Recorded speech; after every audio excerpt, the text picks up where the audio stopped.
நான் உங்கள் சிப்பிப்பாறை ஜோதிடர் ஆதிராகவன் ஜெயபாலாஜி. புதனுக்கு அதிதேவதை யார்? குபேரன்.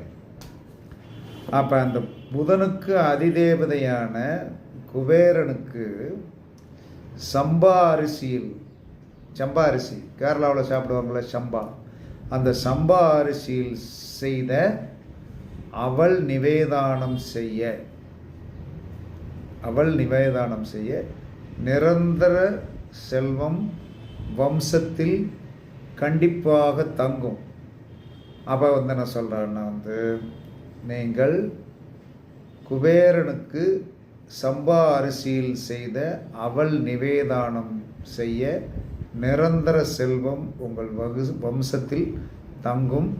இதை செயல்படுத்தி பாருங்கள், கண்டிப்பாக வெற்றி.